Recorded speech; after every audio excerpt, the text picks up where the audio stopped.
Alhamdulillahi Rabbil Alamin. Hamdan kasiran tayyiban mubarakan fih ala kulli hal.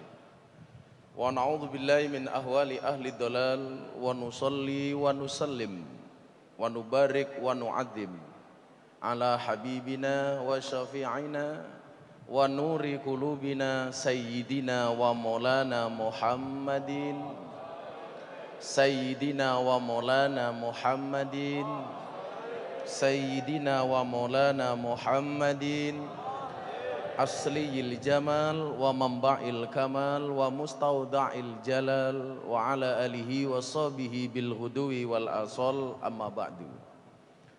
Hadratal muhtaramin, para kiai, para alim, para habaib, para sepuh bini sepuh yang sangat saya takzimi, sahabat-sahabat al-muqarrabin yang saya banggakan, Rektorat dan jajarannya Unisula yang besok akan mengundang Rocky Gerung yang saya hormati, dan seluruh sivitas akademika kaum muslimin wal muslimat rahimakumullah. Alhamdulillahirabbil alamin.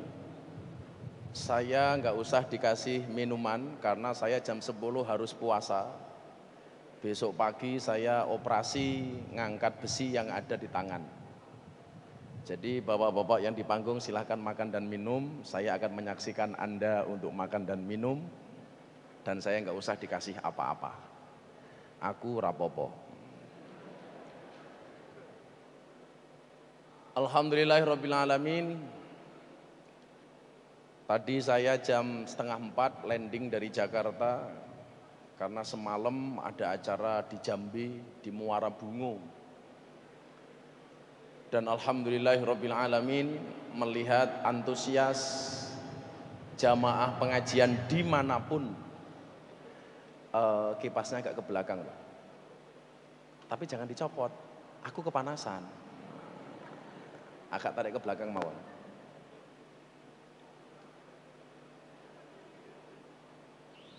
Bener kamu mas, kipasnya dikasih mbak-mbak saja biar aku yang kepanasan. Melihat antusias jamaah yang ada di Indonesia, dimanapun berada. Kebetulan ini saya keliling banyak tempat yang ada di Indonesia. Rasa mak suguh aku poso, arep operasi besok pagi. Ojo hiasan tok ora pantes kayak wong liya wae. Sudah kok kamu gendut ngeyel.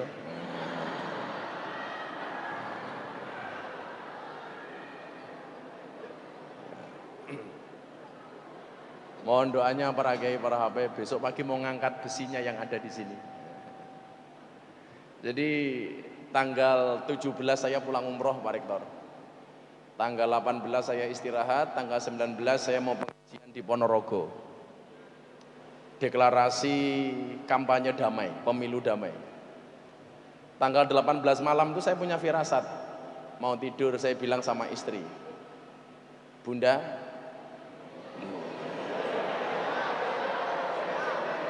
ada yang salah. Masnya yang di belakang bilang, makso banget. Saya bilang, saya besok, Abah besok akan jatuh. Tapi saya nggak tahu jatuh dari mana. Tapi saya bilang malam itu, besok Abah jatuh. Jatuh dari mana Abah? Saya nggak tahu. Entah jatuh dari motor, jatuh dari pohon, jatuh dari amben, atau Abah sedang naik Bunda jatuh, saya nggak tahu. Pagi harinya saya sarapan Pak. Kan saya itu jarang sarapan. Karena saya penganut puasanya Nabi Dawud. Saya puasa Dawud. Dan saya agak susah kalau disuruh berhenti puasa Dawud. Pagi itu karena baru pulang umroh, istri saya ajak pagi-pagi, Beb, tadi Bunda salah, Beb salah, yuk kita sarapan. Akhirnya saya sarapan.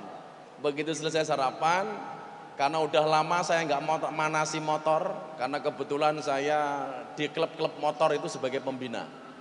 Saya di Jogja punya binaan RX King itu 15.000 motor. Saya pembina Vespa, saya juga pembina HDCI, Harley Davidson Club Indonesia. Saya pagi-pagi manasi motor baru 5 menit Pak. Keluar dari pondok saya jatuh, bluk. Saya pikir nggak ada satupun yang terluka. Begitu kaos tangan saya buka, subhanallah tangan saya keriting Pak. Keriting. Jadi saya bawa ke rumah sakit. Saya pulang, istri saya, yuk kita ke rumah sakit. Ngapain Bah? Abah jatuh. Kok bisa? Saya jawab, wayai. Wayai jatuh. Jadi kalau saya itu nggak terlalu menyesal terhadap sesuatu musibah terhadap saya, wis wayai gitu aja. Akhirnya sampai rumah sakit, saya minta di ronsen sama dokter. Dokter ditarik saja, saya langsung keluar rumah sakit karena nanti malam saya ditunggu sealon-alon orang Ponorogo. Karena kebetulan jamaah saya di Ponorogo luar biasa. Dokter bilang, nggak bisa Gus, ini harus istirahat di rumah sakit. Kenapa dokter? Ini harus dioperasi, dipasang wire atau pen. Jam berapa operasi? Sekarang puasa jam 4 operasi. Selesai jam berapa dokter? Jam 6. Saya bilang, bisa nggak nunggu saya sadar dari bius, saya langsung dinaikkan ambulan, langsung berangkat ngaji ke Ponorogo. Kan keren, pengajian numpak ambulan. Wah,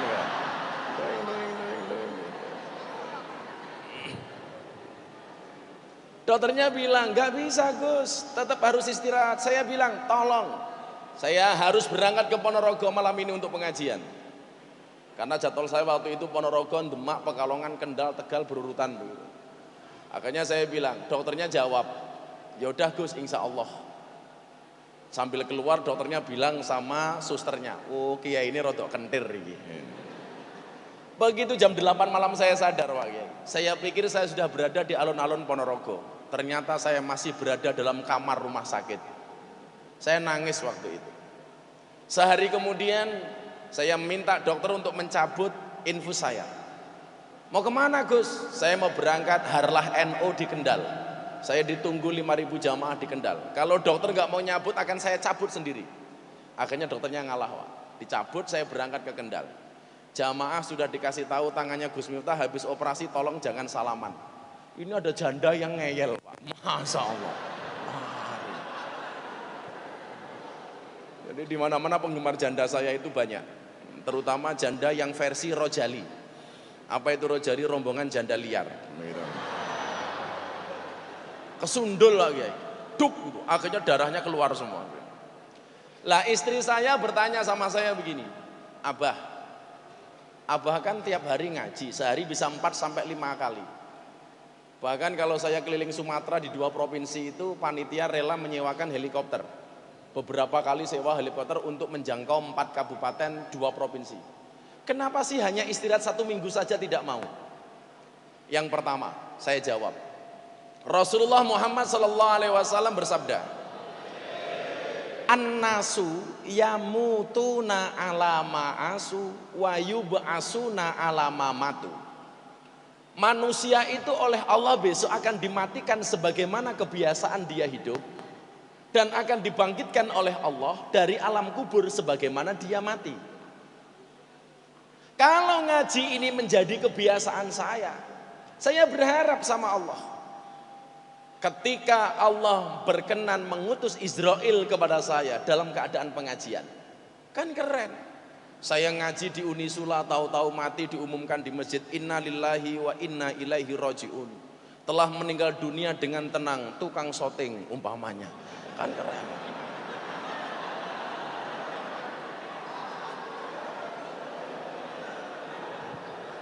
Jatuhnya tukang syuting.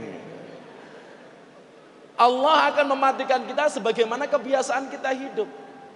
Makanya ulama-ulama itu kenapa tidak mau meninggalkan wudhu, kenapa tidak mau meninggalkan sholawat walaupun cuma 1 kalimat, tidak mau meninggalkan perbuatan-perbuatan baik, karena ulama-ulama itu tahu dia akan dipanggil oleh Allah sebagaimana kebiasaan dia hidup.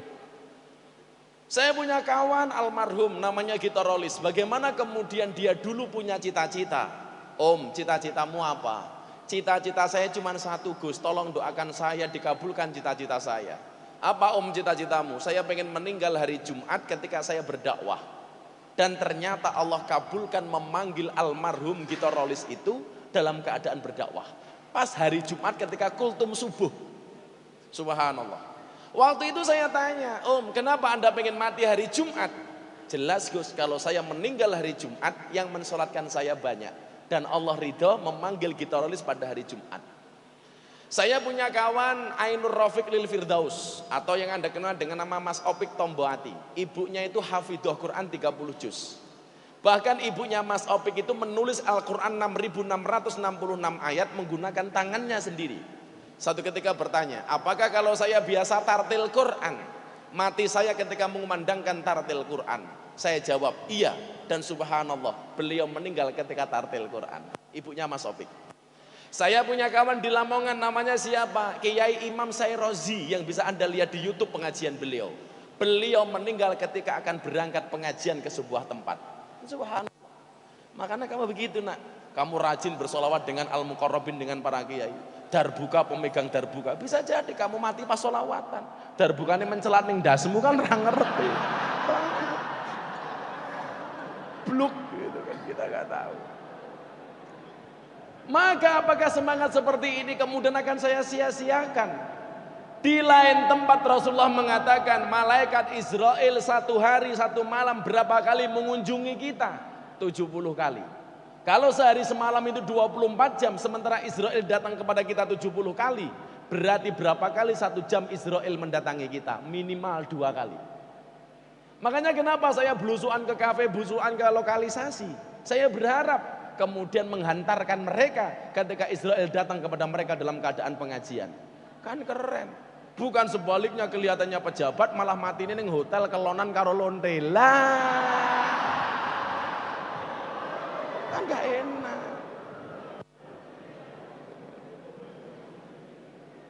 Maka siirannya itu apa? Kok kamu ngeyel sih? Ya udahlah. Ya udah, dokternya tak nego lah. Mundur dikit. Saya besok operasi jam 6, Pak. Jam 6 itu kalau puasa 6 jam berarti dari jam berapa tuh? Dari jam 6, 5, 4, masih lah. Makanya ada syair Jawa kan begini ya. Ojo siro banget nggonmu bungah ning alam donya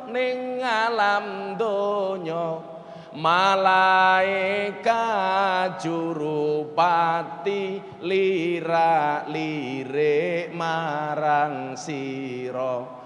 Malaikat jurupati lirik marang siro. Goning lirik malaikat arep jabut nyawa sira nggone jabut angenteni dawuhe Kang Maha Mulya. Nggone jabut angenteni dawuhe Kang Maha Mulya. Sawise didhawuhi banjur tandang karo kondo aku iki mung saderma kowe mati ra kena semaya. Aku iki mung saderma kowe mati ra kena semaya. La ilaha illallah al-malikul hakul mubin Muhammadur Rasulullah Allah sadiqul Muhammadur Rasulullah Allah sadiqul. Maka semangatnya sebenarnya itu. Makanya saya sakit, masuk rumah sakit, yang saya ingat-ingat cuma satu, mimbar pengajian. Karena saya pengen mati pas di mimbar pengajian. Maka semangat itu harus saya jaga. Bagaimana kemudian ya mutuna ala ma'asu, ya Allah matikan aku. Man kharaja fi talabil ilmi fa huwa fi sabilillah hatta yarji'a. Barang siapa keluar dari rumahnya untuk mencari ilmu, fahuwa fisabilillah hatta yarji'a. Dia dalam tanggungan Allah fisabilillah sampai pulang. Yang menjadi persoalan, berangkat ngaji ke Masjid Unisula, begitu pulang mampir Simpang 5. Lah ini jadi persoalan.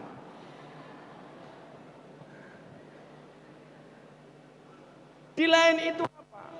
Kenapa kemudian saya begitu ngotot menyampaikan, kalau bahasanya orang majalah Reuters itu apa ya? Kemarin saya baru diliput majalah Reuters, Pak Rektor. Datang lagi ke pondok. Dia mengatakan begini, Islam ala Gus Miftah. Islam yang ramah, bukan Islam yang marah-marah.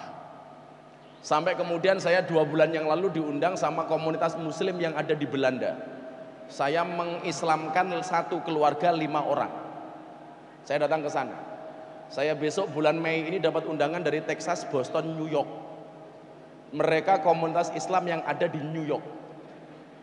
Sampai insya Allah besok tanggal 6 April ini Deddy Corbuzier akan mengucapkan 2 kalimat syahadat di pondok saya, insya Allah. Padahal Deddy itu bukan orang goblok, dia itu orang cerdas, super cerdas. Saya bilang, you are smart people, kamu orang pinter. Terus kenapa Gus? Maka kamu lucu dengan agamamu sekarang. Oh begitu ya Gus, mikir dia, mikir. Makanya ketika kemudian dia dikatakan kafir dan lain sebagainya, dia sempat marah.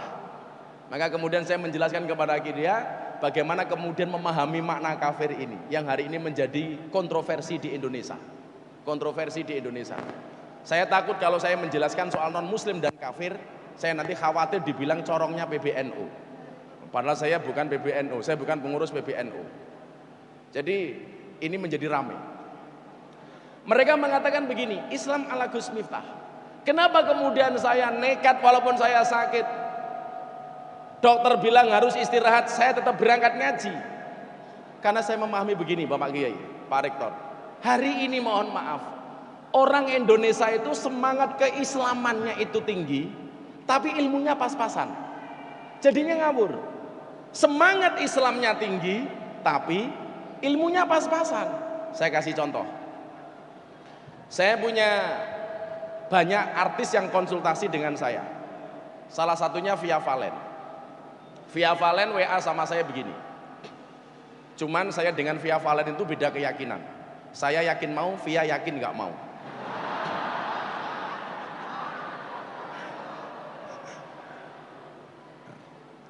Jadi begini, dia bilang sama saya begini, Gus, saya kemarin di demo. Kenapa Via? Gara-gara saya menyanyikan lagu Din As-Salam di panggung dangdutan. Orang-orang itu demo kepada saya dengan mengatakan, saya di DM, saya di WA, isinya apa? Dasar artis gak sopan, solawatan Din As-Salam kok di panggung dangdutan. Kemudian dia bertanya sama saya, apakah benar Gus Din As-Salam itu solawatan? Lah ini persoalannya, semangat Islamnya tinggi tapi ilmunya pas-pasan. Saya gantian bertanya, sejak kapan Din As-Salam itu dianggap sebagai solawat? Itu qasidah Arab tapi bukan solawat.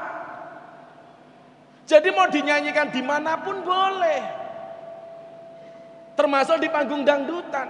Mbak-mbaknya di WC nyanyi Din As-Salam, gak apa-apa, wong itu bukan solawat kok. Anda masuk WC daripada ngelamun nyanyi Din As-Salam, gak apa-apa. Begitu duduk langsung kamu nyanyi.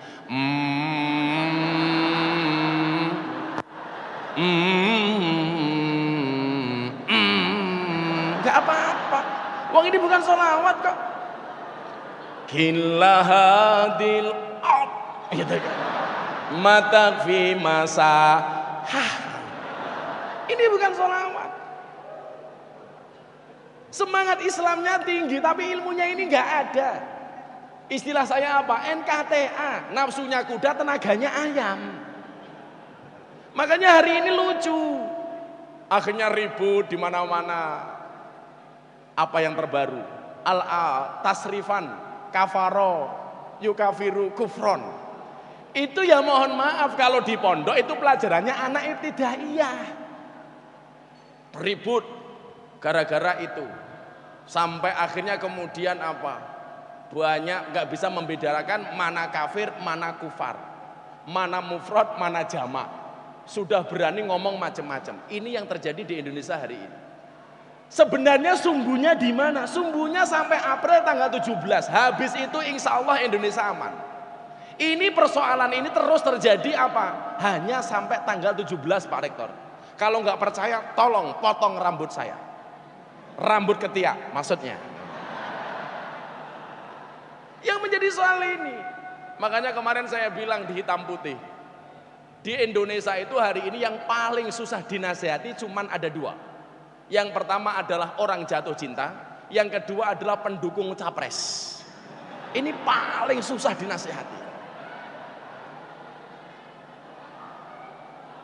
Orang jatuh cinta sama pendukung capres. Ini nggak bisa Pak dinasehati, beneran. Sehingga kemudian apa? Indonesia yang dulu sebenarnya gemah ripah lojinawi, adem ayem rukun dan sebagainya, ini kelihatannya panas. Kelihatannya panas. Maka saya lebih mengapresiasi Rocky Gerung diundang sebagai pembicara ilmiah daripada diundang di pesantren kemudian disolawati pakai takbir. Kui pekok. Wong dia itu orang ateis kok. Mendingan di panggung kampus, panggungnya ilmiah yang tidak berbicara agama. Bagi saya itu lumrah ketika dia berbicara sebagai seorang profesor dalam tanda kutip. Tapi yang lucu apa? Orang ateis masuk pondok pesantren diiringi sholawat bahkan teriak-teriak takbir. Kan mumet ndase. Malaikatnya bingung. Bocah iki ki agamane apa gitu. Oh dia nggak percaya dengan Al-Quran, mengatakan kitab suci itu fiksi, kok masuk pondok pesantren, bahkan seperti syekh. Ya kalau diundang dalam forum-forum ilmiah saya pikir nggak masalah lah. Walaupun rektornya habis ini mikir, omongan Gus Miftah iki kepiye iki kowe. Muaranya ini apa Pak? Muaranya cuman pilpres. Maka kemudian apa? Ustadz-ustadz tersendiri, para habaib sendiri itu menjadi terpolarisasi, menjadi pecah, seolah-olah. Bahkan dikatakan gak ada orang netral hari ini. Yang ada kalau nggak 01 ya 02. Maka saya sepakat hari ini dengan temanya ini. Membangun kerukunan antar umat beragama di era milenial. Walaupun yang di panggung yang di depan ini nggak ada yang milenial ini.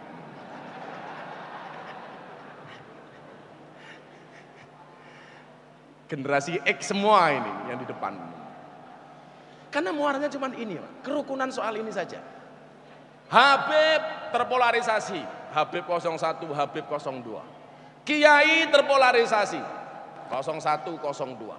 Organisasi-organisasi juga seperti itu, ustadz-ustadz juga seperti itu.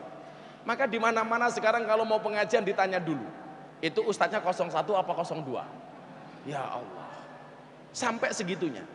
Belum lagi fenomena di jalan Pak Rektor, kalau saya pengajian keluar dari rumah naik mobil mendingan saya tidur. Saya nggak tega lihat pepohonan hari ini. Nandur wit pelem tukule gambar caleg. Ya Allah. Ya kan? Nandur wit rambutan tukule gambar caleg dengan posenya masing-masing. Ada yang pose mengepalkan tangan, ada yang cibi-cibi. Wow. Ada lagi di Jogja itu naudzubillah min dalik, caleg gambarnya di baliho itu apa? Dibalik, kepalanya di bawah. Tulis captionnya apa? Siap jungkir balik untuk rakyat. Cangkemmu, cangkemmu. Ra percaya aku.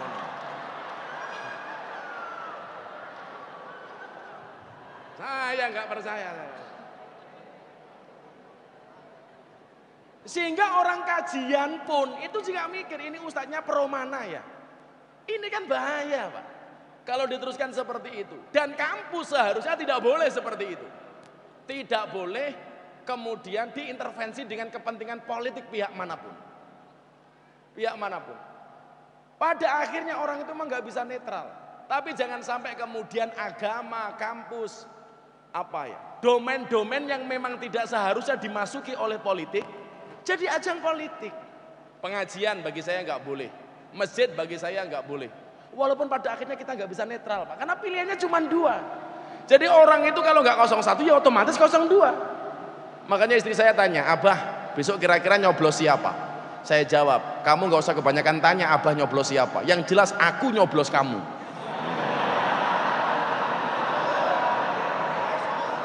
Masuk Pak Eko. Kasihan kalian para jomblo. Ayo nyoblos apa? Maka kemudian apa? Kalau toh kemudian kiai habaib itu ada bedanya, saya pikir apa ya? Lumrah lah. Karena nggak mungkin habaib kiai itu sama, itu nggak mungkin. Karena al ulama alladzina hum warasatul anbiya. Kalau toh kemudian kita buka sejarah, yang bapak anak saja itu beda, Pak. Contoh, saya kasih kalian pengetahuan dalam tafsir Jalalain ini. Kenapa kemudian ulama-ulama itu banyak yang berbeda, habaib dengan habaib berbeda. Ini sebenarnya lumrah-lumrah saja. Asalkan jangan sampai terpecah belah. Makanya ketika saya itu orang yang sangat hormat dengan habaib. Makanya saya dekat dengan Abah Lutfi. Saya begitu hormat dengan para habaib. Makanya ketika dulu saya ditanya, Gus, apa pendapat Gus Miftah tentang Habib Bahar yang viral itu? Jawaban saya sederhana. Selaku dzurriyyahnya Rasulullah, wajib kita hormati Habib Bahar. Tetapi isi ceramahnya kita tidak harus ikut-ikutan. Masalah, Pak. Saya di demo macam-macam. Kowe ngerti ta Le? Bedone Habib karo Kiai? Habib karo Kiai iki bedone tipis. Kalau Habib itu nasab, Kiai itu nasib. Itu saja sebenarnya itu. Habib itu nasab, Kiai itu nasib gitu. Lah kalau kiai-kiai sendiri ini beda-beda itu sebenarnya lumrah. Saya kasih contoh. Penjelasan tafsir Jalalain ketika berbicara fafahamnaha Sulaiman. Fafahamnaha Sulaiman. Sulaiman itu kan punya bapak. Bapaknya Sulaiman namanya siapa? Dawud. Sulaiman bin Dawud alaihi wassalam. Jadi Dawud itu bapaknya Sulaiman, Sulaiman itu anaknya Dawud. Ini dua-duanya umarok, dua-duanya ulama. Tapi perbedaan kerajaan Dawud dengan Sulaiman satu. Kalau Sulaiman itu mendapatkan kekuasaan dan kerajaan karena hasil warisan bapaknya, sementara Dawud itu mendapatkan kerajaan dan kekuasaan karena hasil kompetisi. Perang, melintang dasi Jalut, mati, jadi raja. Lah, Dawud dan Sulaiman ini sama-sama ulama, sama-sama umarok. Tapi beda, karakternya Dawud dan karakternya Sulaiman itu beda. Kalau soal ibadah mahdoh, soal sholat, soal doa, itu lebih khusyuk Dawud apa Sulaiman? Dawud. Dawud itu kalau berdoa, dia sholat nangis, air matanya itu bisa menumbuhkan rumput dan tumbuh-tumbuhan. Karena saking khusyuknya Dawud alaihi salam. Kalau dia berzikir, kalau dia bertasbih, pepohonan, burung-burung, hewan mengikuti tasbihnya Dawud. Karena begitu khusyuknya Dawud. Tapi kalau soal ilmu, soal siasat, soal politik, soal hukum, itu jauh lebih cerdas Sulaiman dibandingkan Dawud. Makanya ulama itu ada yang versinya seperti Dawud, ada yang seperti Sulaiman. Gak bisa sama. Kalau kalian pengen skripsi njaluk donga, engko dosane beneran neko-neko ketika nguji kamu, jangan datangi kiai versi Sulaiman, tapi datanglah kepada kiai versi Dawud. Mbah Kiai pripun carane dosen pembimbing kula pas ngetes kula munakosah pendadaran, pendosen kula cangkeme reso muni, pripun carane umpamane. Lah kuwi Dawud itu, kuwi Dawud.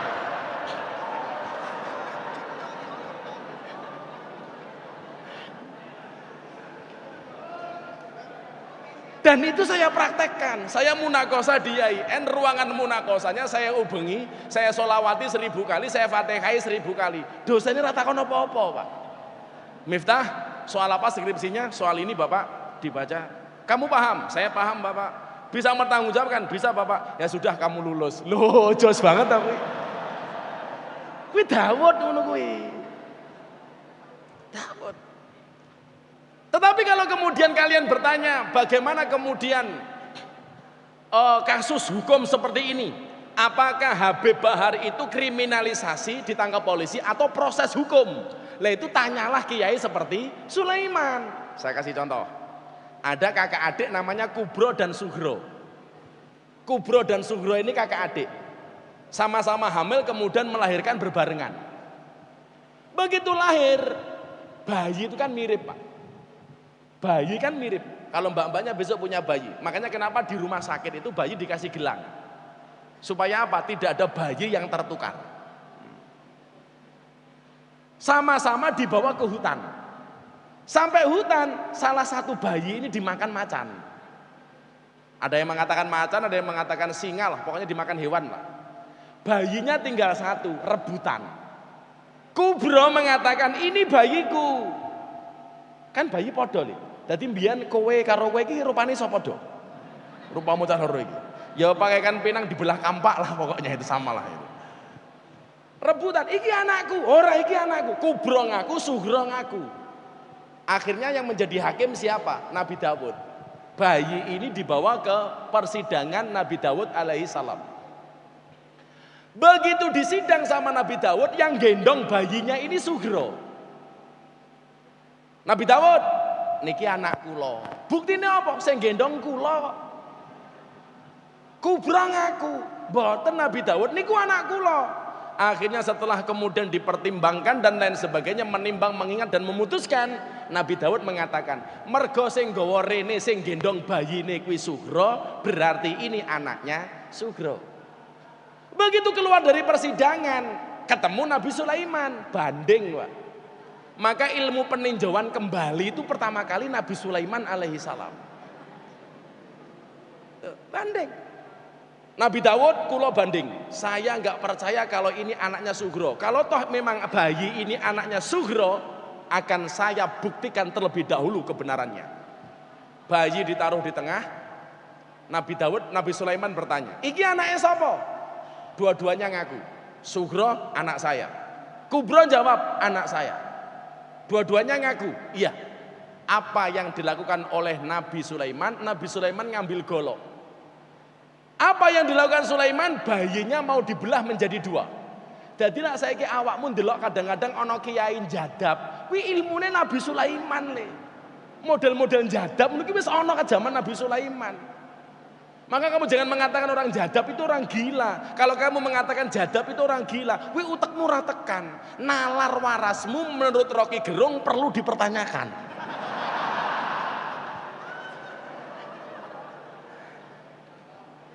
Sebenarnya saya pengen kadang-kadang itu seminar atau diskusi ilmiah dengan orang-orang seperti Rocky Gerung membahas ketuhanan, itu sebenarnya saya mau. Tarung sisan ta. Kalah ilmune kudu menang gelute ya ora. Mau dibelah sama Sulaiman. Karena kalian gak ada yang ngaku, dua-duanya ngaku ini anaknya kalian, udah saya belah jadi dua. Kamu tak kasih separuh, kamu tak kasih separuh. Begitu mau dibelah, yang nangis siapa? Yang nangis Kubro. Ampun Nabi Sulaiman, jangan dibelah. Sudah saya ngalah. Silahkan kasih bayi itu kepada si Sugro. Saya nggak dapat bayi itu nggak apa-apa. Selama bayi itu bertahan hidup, sudah dikasih Sugro nggak apa-apa. Sementara Sugro diam, sama sekali nggak ada ekspresi. Di sini Nabi Sulaiman bermain psikologis.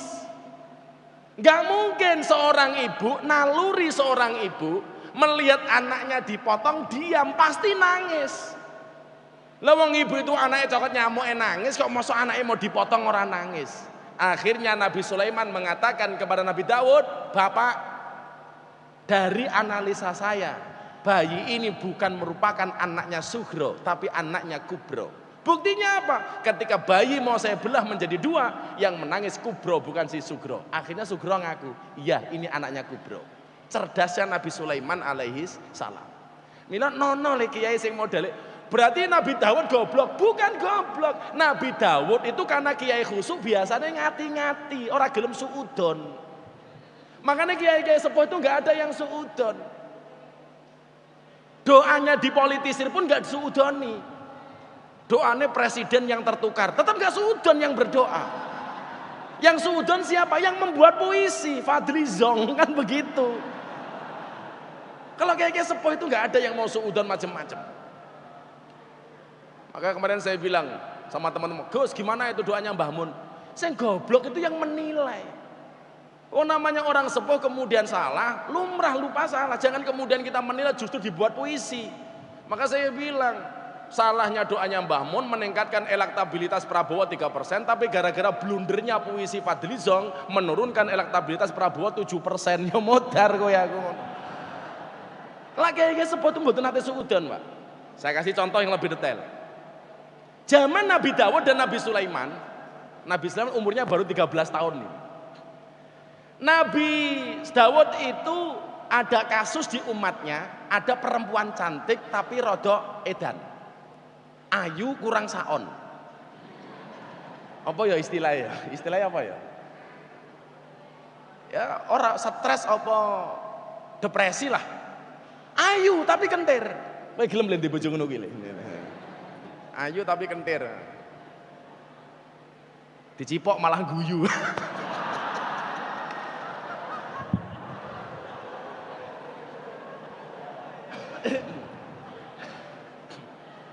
Lah, perempuan ini Pak diperkosa sama 4 tokoh. Saya nggak mengatakan tokoh apa ya, saya nggak mengatakan tokoh Unisula, enggak. 4 tokoh ini rektor 1, rektor, wakil rektor, enggak ini.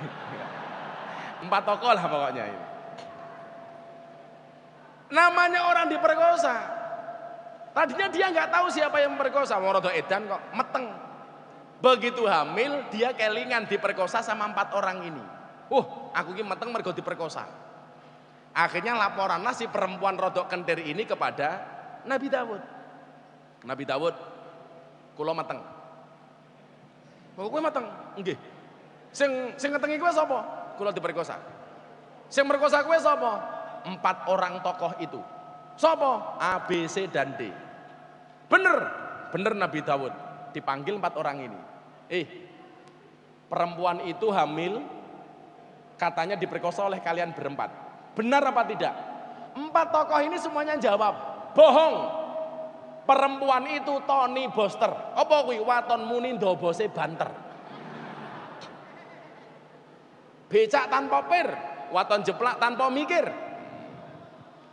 Lah terus kalau memang kalian tidak memperkosa, kenapa dia hamil? Nabi Dawud, 4 orang ini semuanya menjawab, sudah direncanakan. Perempuan itu hamil karena diperkosa oleh anjingnya sendiri. Nabi Dawud percaya Pak, karena yang ngomong 4 tokoh dan bahasanya sama. Yang memperkosa anjingnya sendiri. Oh ngono, ya wis aku percaya. Keluarlah 4 orang ini dari persidangan. Ketemu Nabi Sulaiman. Sing merkosa sapa? Asune ki ambak. Ngono kan? Nabi Sulaiman ora percaya. Sidang diulangi, peninjauan kembali, saya banding. Akhirnya apa yang dilakukan oleh Nabi Sulaiman? 4 orang ini diinterogasi oleh Nabi Sulaiman. Jadi polisi duwe ilmu interogasi itu ilmunya Nabi Sulaiman. Termasuk tongkat komando itu pertama kali ya Nabi Sulaiman. Maka Nabi Sulaiman itu memerintahkan rakyatnya, memerintahkan hewan-hewan, burung itu menggunakan tongkat. Itu yang dicontoh oleh kepolisian dari Kapolri, Kapolda, Kapolres, Kapolsek. Dicontoh oleh TNI dari Panglima TNI, Panglima Kodam, dan Rem, dan Dem, dan Ramil, dan Cok Jaran kayak saya. Ini contoh itu.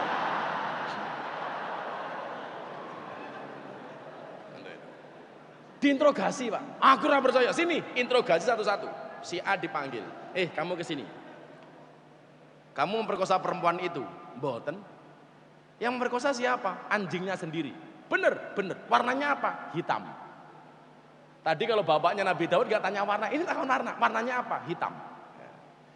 Si B dipanggil. Sudah, kamu di sini dulu. Yang memperkosa perempuan itu siapa? Anjingnya sendiri. Bener. Warnanya apa? Putih. Yang pertama hitam, yang kedua putih. Yang ketiga ditanya lagi. Kamu memperkosa enggak? Enggak. Yang memperkosa siapa? Anjingnya sendiri. Warnanya apa? Kuning. Dan yang keempat beda lagi, kamu memperkosa, mboten. Sing merkosa sapa? Anjingnya Ki Ambak. Warnanya apa? Coklat. Akhirnya apa? 4 orang ini kemudian setelah diinterogasi oleh Nabi Sulaiman dihadapkan kepada Nabi Dawud alaihi salam. Bapak, saya putuskan mereka yang memperkosa perempuan ini. Nabi Dawud bertanya, buktinya apa Sulaiman? Buktinya sederhana. Mereka berempat syahadah menyaksikan bahwa yang memperkosa ini adalah anjingnya perempuan itu sendiri. Tapi jawaban 4 orang ini beda-beda. Yang pertama mengatakan warna anjingnya adalah hitam, yang kedua putih, yang ketiga kuning, yang keempat coklat. Padahal mereka mengatakan anjingnya sendiri cuma satu. Warnanya kok beda-beda, berarti mereka bohong. 4 orang ini bilang apa sama Nabi Sulaiman? Walah man, aku rangiro pertanyaanmu sampai sejauh itu.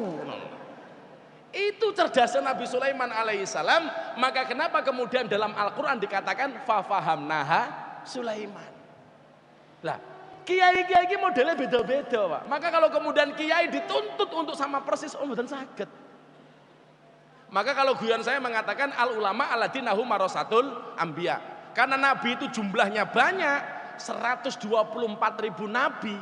Maka begitu diwariskan kepada kiai beda-beda. Ada yang mendapatkan warisannya Nabi Musa, gagah, Habib Rizik, Gus Nuril umpamanya. Ada yang mendapatkan warisannya Nabi Dawud, suaranya bagus, vokalis muqarrabin. Ada yang dapat warisannya Nabi Sulaiman, kerajaan, jadi rektor Unisula. Kan keren. Mung bedanya satu, Nabi Sulaiman istrinya 1000, rektor Unisula siji. Jirih. Siji tok, istiqomah. Ikatan suami takut istri ketika di rumah. Kalau saya punya cita-cita Fatimah, suami istri 4 satu rumah. Iya, Fatimah. Ada yang mendapatkan warisannya Nabi Sulaiman kekayaannya, Ustadz Yusuf Mansur, Paitren. Ada yang mendapatkan warisannya Nabi Ayub, sabar. Banyak kiai-kiai sabar di Indonesia. Banyak yang mendapatkan warisannya Nabi Isa, kere, kiai miskin, banyak. Banyak yang mendapatkan warisannya Nabi Khidir, cerdas, Cak Nun, MH Ainun Najib. Ada yang mendapatkan warisannya Nabi Dawud, suaranya bagus, Habib Syekh. Ada yang mendapatkan warisannya Nabi Yusuf, ganteng, Gus Miftah, dan lain-lain.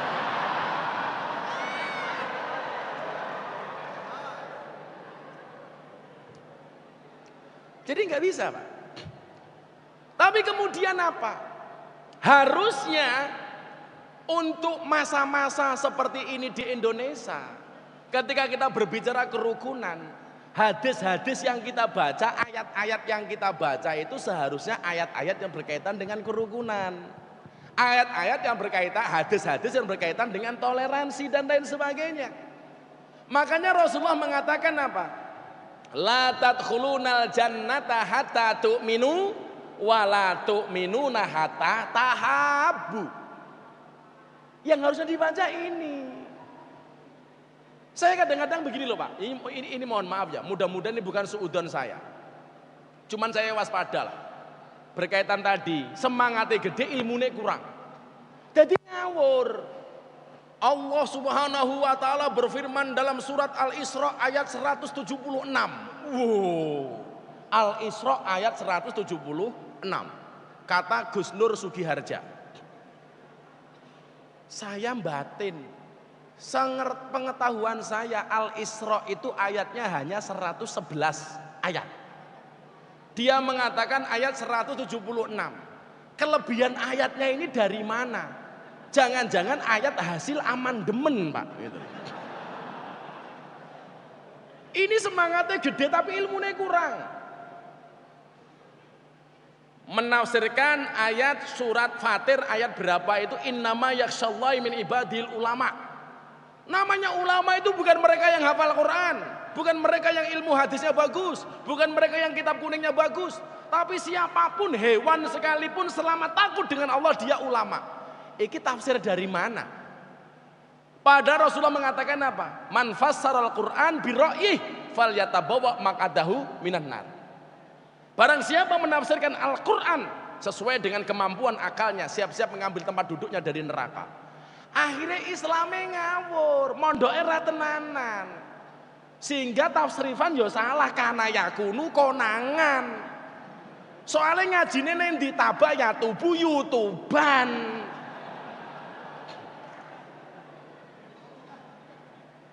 Kana yakunu konangan, ngajine tabaya tubuh YouTuban, akhirnya madaya mudu modot, sehingga ngawur. Tuhan saja diprovokasi. Ya Allah, menangkanlah calon kami. Karena jika kalon kami kalah, saya khawatir tidak ada yang menyembahmu ya Allah. Saya terlepas apa yang dimaksud, aku mau batin Gusti Allah kok diancam gitu. Lah kowe iki sapa? Makanya terinspirasi dari doa ini, kemarin saya di pesawat ketemu pramugari cantik. Langsung saya berdoa Pak Rektor, ya Allah jadikanlah dia istri saya ya Allah.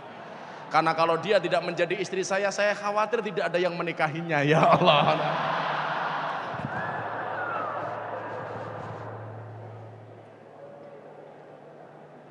Gusti Allah diatur. Mbok mari dalam suasana seperti ini yang dibaca itu hadis-hadis yang banyak kok yang toleran. Saya kemarin ditanya sama wartawan Belanda begini, pas di Belanda di Amsterdam nih. Kebetulan saya masuk kawasan Red District, Red Delight di sana. Rumah-rumah dengan lampu merah. Itu tempat-tempat prostitusi yang ada di sana. Saya dibawa ke sana. Kan agama itu berkaitan dengan norma ya Gus ya, dengan etika. Sementara red delight seperti ini, red district seperti ini berkaitan dengan maksiat dan lain sebagainya. Kenapa Gus Miftah bisa mensinkronkan antara norma dengan maksiat? Ini kalau secara ilmiah nggak rasional. Satu berkaitan dengan norma dan etika, satu berkaitan dengan kemaksiatan dan dosa. Tapi kenapa bisa nyambung, bisa sinkron, Gus Miftah bisa masuk? Jawaban saya sederhana kok. Karena Islam saya Islam slow. Woles, santai bro, santai. Loh, emangnya banyak Gus contoh dari Rasulullah ini seneng guyon loh cah. Anda tahu sahabat Rasulullah namanya Nuaiman. Nuaiman ini sahabatnya Rasulullah yang sering membuat jengkel Kanjeng Nabi, tapi Kanjeng Nabi seneng. Ada pedagang makanan lewat di jalan, dipanggil sama Nuaiman. Wih pedagang, ayo melu aku. Neng dalamnya Kanjeng Nabi. Akhirnya gerobak makanannya dibawa ke rumahnya Rasulullah. Rasulullah seneng, wah mangan karo Nuaiman nih. Rasulullah makan banyak, makan. Selesai makan, Nuaiman bilang, monggo Kanjeng Nabi sing bayari. Loh, sing nggawa kowe kok sing bayari aku? Apa jawaban Nuaiman? Mosok Nabi kok dibayari wong kere, iki pripun? Kanjeng Nabi itu juga bisa diajak guyon gitu. Satu lagi. Bahkan Allah itu pernah dibuat guyon. Gitu. Dibuat guyon. Saya kasih cerita. La tadkhuluna jannata hatta tu'minu wa la tu'minna hatta tahabbu. Seseorang tidak akan masuk surga sehingga dia beriman, dan dia tidak bisa beriman kecuali mempunyai rasa mahabbah, cinta dan kasih sayang. Saya kasih contoh. Umatnya Nabi Musa, kemarau panjang. Kemarau panjang. Ini konteksnya pas dengan Indonesia ini. Karena kemarau panjang banyak yang kelaparan, banyak yang meninggal dunia. Mati kelaparan. Nabi Musa mengajak umatnya, ayo sholat istisqa, sholat jaluk udan. Sholat sekali enggak hujan, sholat kedua enggak hujan, sholat ketiga enggak hujan. Akhirnya Nabi Musa ini bertanya sama Allah, Gusti, mbon sholat istisqa kok belum hujan, masalahnya di mana? Apa jawaban Allah kepada Nabi Musa? Dua hal. Musa, kenapa aku tidak menurunkan air hujan kepada kalian? Yang pertama, karena umatmu ada yang tidak akur, ada yang tidak mau rukun, tidak mau toleransi, tidak mau tepos liro, tidak mau menghormati. Selama itu terjadi, saya tidak akan menurunkan air hujan kepada umatmu. Nabi Musa nak takon, umat kula sing ra gelem rukun sinten Gusti? Apa jawaban Allah kepada Musa? Ora bakal kowe tak kandhani mus. Mosok Gusti Allah kok ngrasani to mus. Padake mahasiswi Unisula mus itu kan. Pengen kamu hujan, saya kasih air hujan, umatmu rukun. Yang kedua, Musa, carilah waliku, namanya siapa? Baroh. Carilah waliku namanya Baroh. Nabi Musa nak takon, Gusti, kenapa saya harus mencari Baroh? Apa jawaban Allah kepada Nabi Musa? Innahu yudhikuni fil yaumi salasa marrah. Kenapa kamu harus mencari Baroh? Karena Baroh itu Musa sehari membuatku tersenyum minimal 3 kali. Bahkan mohon maaf bukan tabasam tapi yudhikuni. Dia membuatku tertawa sehari itu 3 kali. Jadi Gusti Allah ki iso diajak guyon. Kenapa kalau kalian doanya kok formal banget? Mergo kowe rung kenal karo Gusti Allah. Padha karo kowe ngadep Pak Rektor, mergo rung kenal karo Pak Rektor ya ngadepmu formal banget. Dia membuatku tertawa sehari 3 kali, dicari sama Musa. Ciri-cirine kados napa Gusti? Golekno lak ketemu. Wong kowe Musa nabi kono wali kok ketemu. Begitu ketemu Nabi Musa bilang, "Apakah kamu Baroh waliullah?" "Iya." Baroh bilang, "Apakah kamu Musa taklima?" "Iya." Apa kata Nabi Musa? "Yuk kamu sholat supaya saya dapat air hujan." Baroh jawab, "Enggak, saya enggak mau sholat istisqa untuk kamu." Akhirnya Musa ingat perintah Allah untuk minta doa kepada Baroh. "Baroh, saya minta kamu berdoa supaya Allah menurunkan air hujannya kepada umatku." Akhirnya Baroh berdoa, "Tolong doanya Baroh ini jangan kamu contoh. Soalnya kelasmu rong wali kaya Baroh. Tolong jangan dicontoh." Apa doanya Baroh? "Ya Allah, apakah air hujan itu sudah tidak taat kepadamu sehingga tidak mau turun kepada umatnya Nabi Musa? Sepiro to abote jenengan ngedoke udan teng umatnya Nabi Musa. Mosok udan mon mboten manut kalih panjenengan." Gusti Allah krungu dongane Baroh guyu. Kuwi umpamane Gusti Allah kaya aku tak jawab bajingan itu. Gusti Allah diajak guyon Pak, ya Allah. Akhirnya apa? Langsung turun air hujan. Makanya ketika saya ditanya sama wartawan, "Gus, kenapa kok Islammu slow banget toh?" Karena saya punya banyak cerita seperti ini ya. Makanya kiai-kiai itu banyak yang menggunakan ilmunya wali-wali ini. Contoh, Syekhul Habib Ahmad Khalil Bangkalan. Yang dari Madura, Jawa Timur tahulah Mbah Bangkalan ini. Kenapa dikatakan Al-Bangkalani? Karena orang Bangkalan. Syekh Nawawi Al-Bantani, mergo orang Banten. Syekh Ahmad Khatib Al-Minangkabawi, karena orang Minangkabau. Syekh Mahfud At-Turmusi, karena orang Termas. Syekh Soleh Darat As-Samarongi, karena orang Semarang. Yang paling gak enak besok Habib Syekh. Habib Syekh bin Abdul Qadir As-Segaf As-Solole, karena orang Solo. Pak.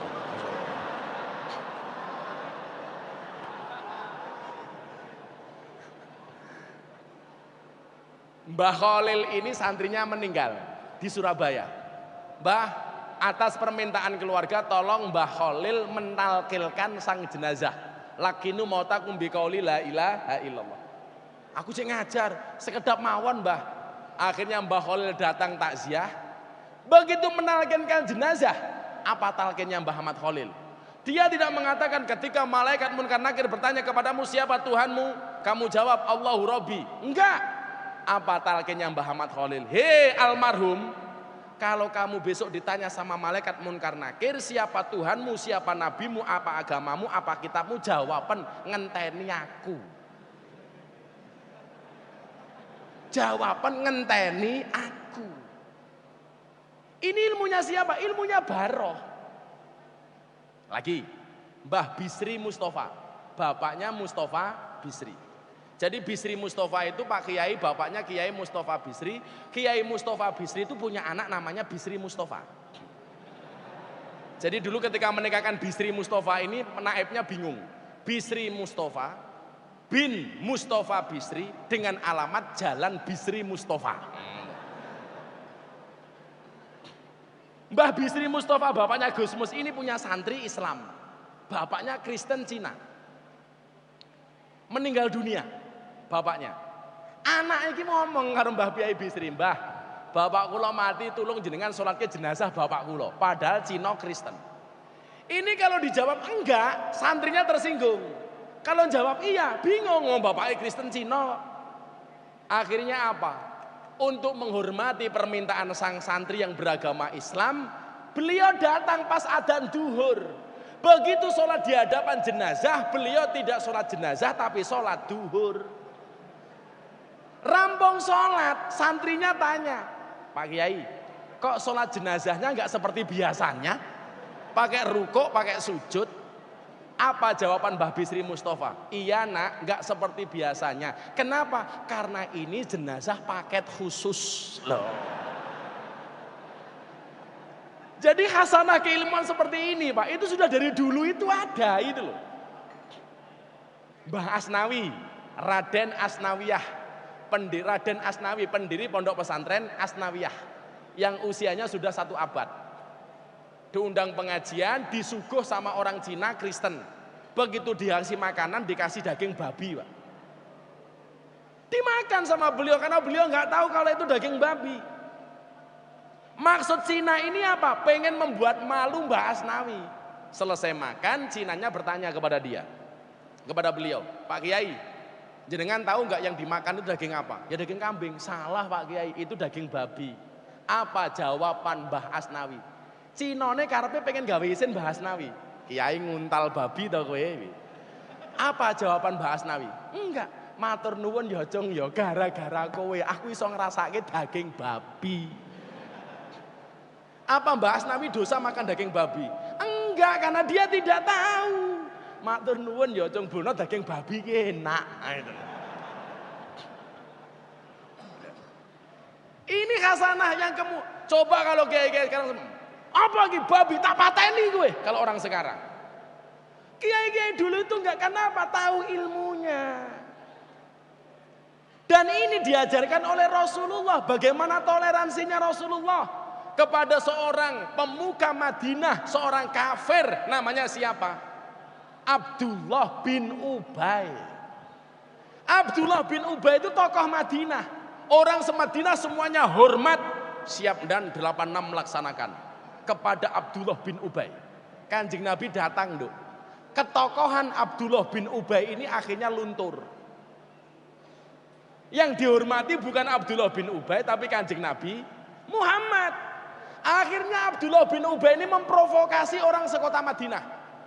Sampai dia menyebut Nabi Muhammad itu anjing dengan bahasanya yang terkenal. Samin kalbak yakulka. Gemukkanlah anjingmu, maka anjingmu akan memakanmu. Yang dibilang anjing itu siapa, Pak? Kanjeng Nabi. Kanjeng Nabi Muhammad dianggap anjing sama Abdullah bin Ubay. Apakah Rasulullah marah? Enggak. Didongake bendino supaya dapat hidayah. Benar, Abdullah bin Ubay tidak menjadi Islam, tetapi anaknya Abdullah bin Ubay ini akhirnya menjadi Islam. Makanya orang-orang sekarang yang keras dengan ahli maksiat, dengan pezina, dengan pemaling, dengan pemabuk, dengan orang kafir, barangkali orang ini lupa kalau jangan-jangan dulu mbah-mbahnya juga ada yang kafir. Orang ini lupa, jangan-jangan mbah-mbahnya dulu juga ada yang jahat, ada yang nakal. Maka kenapa saya nggak mau keras dengan mbak-mbak lokalisasi? Saya nggak mau keras dengan mereka para pemabuk. Karena kalau toh kemudian dia tidak berhenti ketika habis pengajian itu, tapi ketika mereka berhenti dari pengajian itu, mereka akan mengingat pengajian saya. Impactnya adalah selesai pengajian ketika mereka sudah keluar dari dunia malam. Dan ini terjadi, Pak. Akhirnya apa? Anaknya Abdullah bin Ubay ini masuk Islam. Begitu dia masuk Islam, jadi santrinya Kanjeng Nabi, Abdullah bin Ubay mati.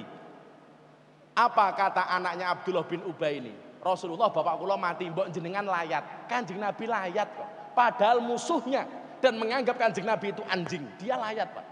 Akhlaknya Rasulullah. Sampai rumahnya Abdullah bin Ubay, anaknya bilang lagi, Kanjeng Nabi, mbok bapak kula jenengan idoni paring syafaat, didoni, Pak. Apakah hanya di situ? Enggak. Kanjeng Nabi mbok kula nyuwun jubahe.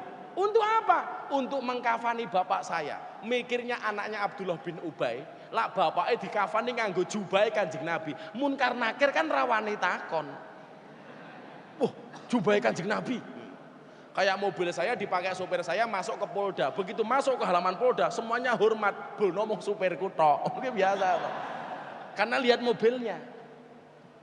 Kalau kamu gampang, pengen besok nggak ditanya munkar nakir, nggak usah pakai jubahnya Kanjeng Nabi lah. Kain kafanmu warnanya hijau. Nggak akan ditanya sama munkar nakir. Soalnya apa? Dikira lontong. Aman. Gitu.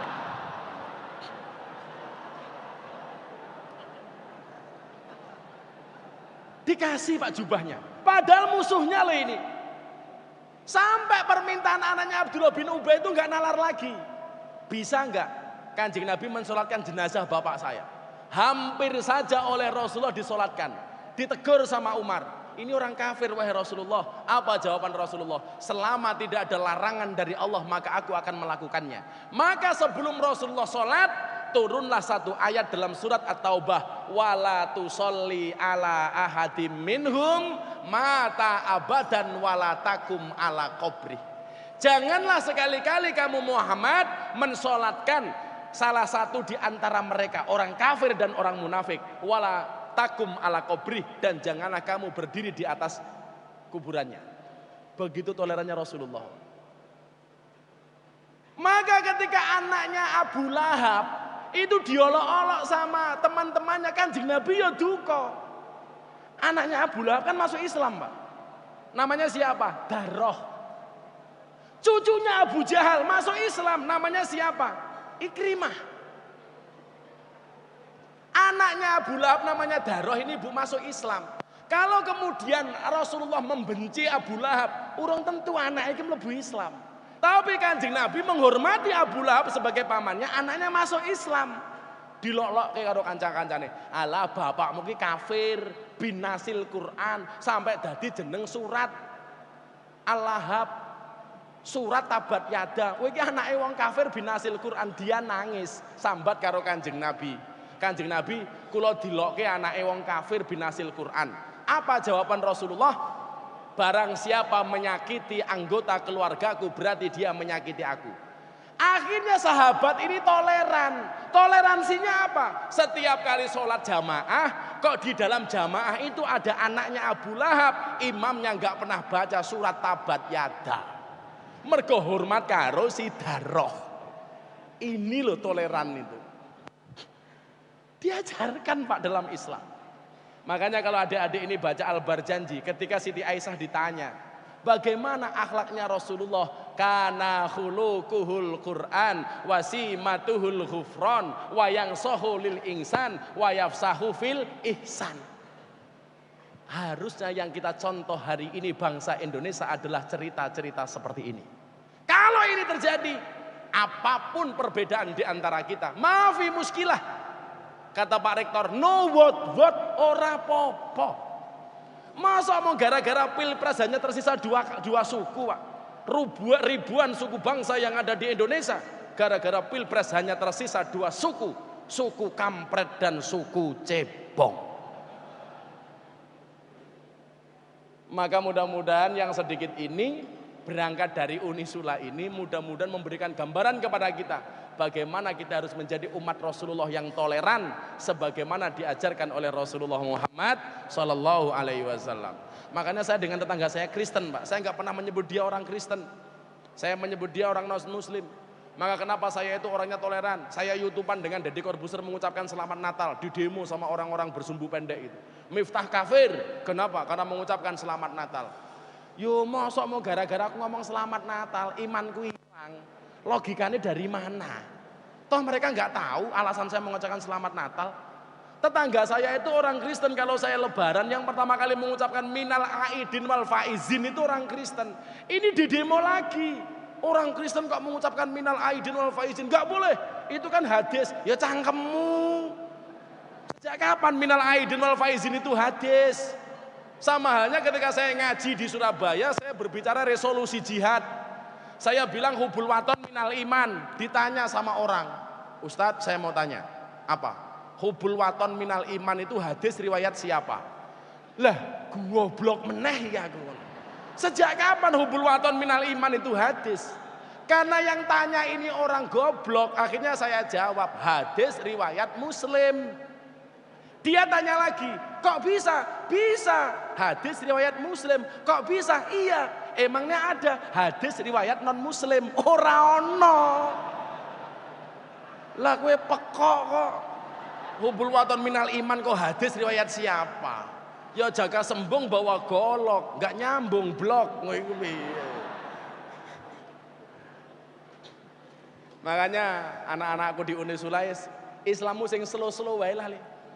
Ya aku sing jomblo-jomblo niki guyonmu kaya baroh ora apa-apa ndongamu. Ya Allah, bila dia jodohku jadikan dia istriku ya Allah. Namun bila dia bukan jodohku mbok dicek lagi ya Allah. Ora apa-apa donga peninjauan kembali. Santai wae karo Gusti Allah, yo Gusti Allah dhewe kok. Aja terlalu sepaneng uripmu. Ya Allah, saya pengen dapat istri yang SD SB ya Allah. Apa kuwi? Semok depan, semok belakang ya Allah. Jalannya yang macan tutul, manis cantik, jalannya mentul-mentul ya Allah. Ora apa-apa le.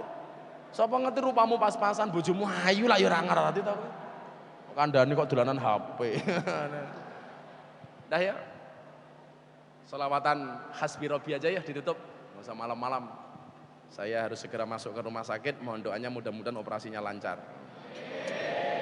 Mudah-mudahan sampai 17 April siapapun yang terpilih sudah tidak ada lagi permusuhan di antara kita. Amin Allahumma. Ya. Kowe iki arep metenteng bela nomor berapapun, sing dadi siapapun kamu tetap mahasiswa. Nah mungkin moro-moro kowe dadi pegawai negeri ora sapa. Kayak gitu kok. Kalau dibaca perbandingan madzhab itu. Imam madzhab itu kan saling menghormati walaupun dia berbeda pendapat. Sebelum kita sholawatan ya. Imam Hambali itu pernah diprotes sama anaknya. Imam Hambali itu ahli ibadah. Tapi kalau ketemu Imam Syafi'i, cium tangannya Imam Syafi'i. Duambung, muah. Akhirnya apa? Satu ketika Imam Syafi'i bermain ke rumahnya Imam Hambali. Sediakanlah kamar, di kamarnya itu ada dikasih ember, kasih air. Karena dulu kan nggak ada keran, nggak ada sanyo, maka di kamar itu dikasih persediaan air untuk wudhu, sholat bangun malam. Didelok sama anaknya Imam Hambali. Imam Syafi'i itu sholat tahajud, melamun melebu kamar, metu kamar, melebu kamar, metu kamar. Wirawiri tok sampai subuh. Sholat subuh nggak pakai wiritan.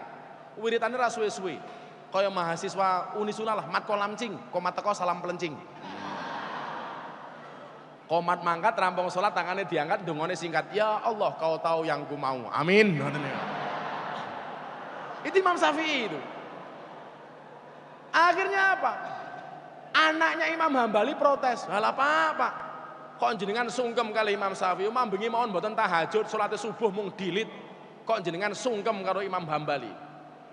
Akhirnya karena sering diprotes sama anaknya, Imam Hambali bertanya kepada Imam Syafi'i. Kok jenengan mau dalu mboten sholat tahajud, wirawiri keluar masuk kamar itu ada apa? Apa jawaban Imam Syafi'i? Saya mumet Imam Hambali. Kenapa? Karena saya hari ini mendapatkan pertanyaan fikih 60 pertanyaan, baru bisa saya jawab 25 pertanyaan. Ngalime Imam Syafi'i itu. Makanya kenapa dikatakan naumul alim khairum min ibadatil jahil. Turune wong alim kuwi luwih apik daripada ibadahe wong goblok. Jadi kok ana wong goblok salat karo wong pinter turu, kuwi sing digodha setan sing ndi? Pinter sing turu. Sing ibadah goblok ora digodha karo setan, ora usah digodha mesti salah. Dijarke. Sing alim turu digodha karo setan supaya ora tangi. Soalnya apa? Lah nganti tangi bener ke sing goblok ngibadah. Itulah kenapa alasan Imam Hambali hormat kepada Imam Syafi'i. Jadi lawang goblok ini ibadah dijarke wae mesti salah. Jadi itulah cara kemudian para ulama-ulama itu kita toleran. Maka mudah-mudahan atas inisiatif mahasiswa Unisula malam hari ini dengan tema yang sangat bagus ini, mudah-mudahan kerukunan tidak hanya beragama, umat seagama. Kita itu sekarang orang Indonesia dengan tetangganya Kristen bisa akur. Karo tanggane beda katok, ribut. Siji katoke dawa, siji katoke congklang, ribut. Padahal Kanjeng Nabi itu pernah pakai jubah panjang, juga jubah cingkrang. Kenapa jubahnya Kanjeng Nabi panjang? Karena jubah baru. Kenapa Rasulullah pernah pakai jubah congklang? Karena jubah lama, ngelinteng jadi dhuwur, ngono lho. Karena waktu itu nggak ada setrika, ngono lho. Jadi yang ngelinteng dhuwur dhewe kae congkrang, ngono lho. Maka namanya al-kacong, aliran katok congklang. Yo ora apa-apa wong katok-katoke dhewe kok. Yuk kita sholawatan. Sholawat ini saya bilang sholawat optimisme untuk Indonesia. Apapun yang terjadi insya Allah dengan kerukunan yang kita bina, Allah akan melindungi negara kesatuan Republik Indonesia. Hasbi Rabbi Jallallah ma fi qalbi ghairullah. Nur Muhammad sallallahu la ilaha illallah. Sallu ala Nabi Muhammad. Hasbi Rabbi Jalallah ma fi qalbi ghairullah Nur Muhammad Sallallahu La ilaha illallah. Kalau tabligh umum biasanya saya berdiri aja yuk. Sekarang yuk. Semuanya berdiri, tangannya diangkat. Shallu ala Nabi Muhammad. Bersama-sama. Hasbi Rabbi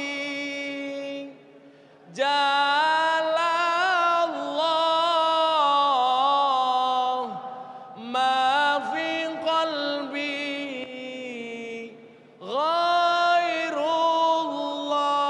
ghairullah Nur Muhammad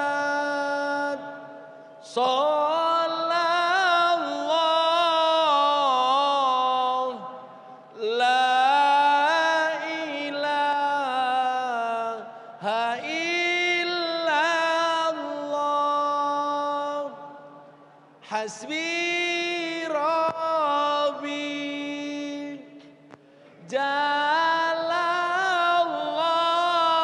Jalallah ma fi qalbi ghairullah Nur Muhammad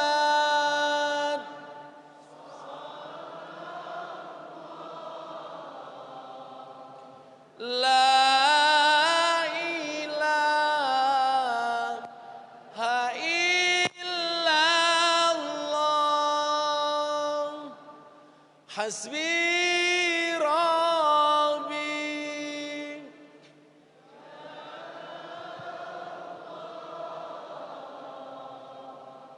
Ma fi qalbi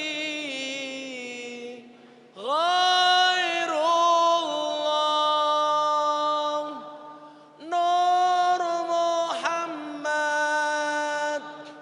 Sallallahu La ilaha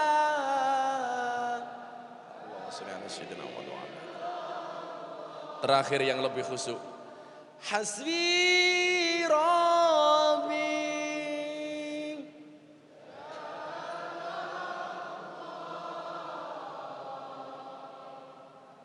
ma fi qalbi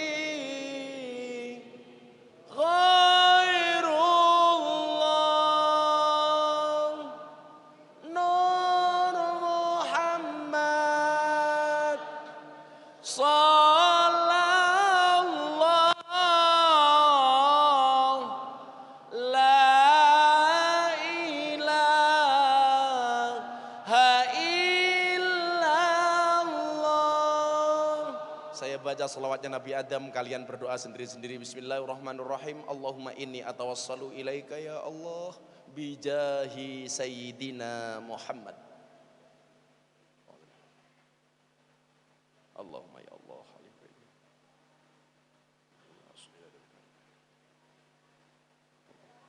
Allahumma inni atawassalu ilaika ya Allah bijahi sayyidina Muhammad.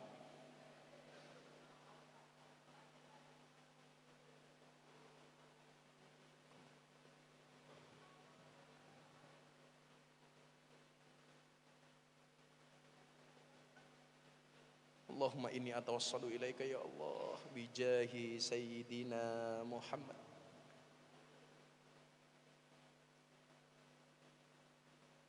Rabbana atina fid dunya hasanah wa fil akhirati hasanah wa qina adzabannar walhamdulillahi rabbil alamin barakati sirril Fatihah.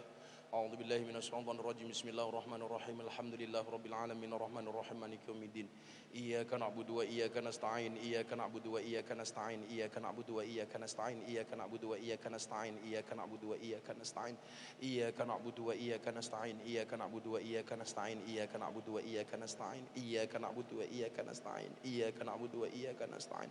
Iyyaka na'budu wa iyyaka nasta'in. Ihdinas siratal mustaqim. Siratal ladzina an'amta 'alaihim ghairil maghdubi 'alaihim.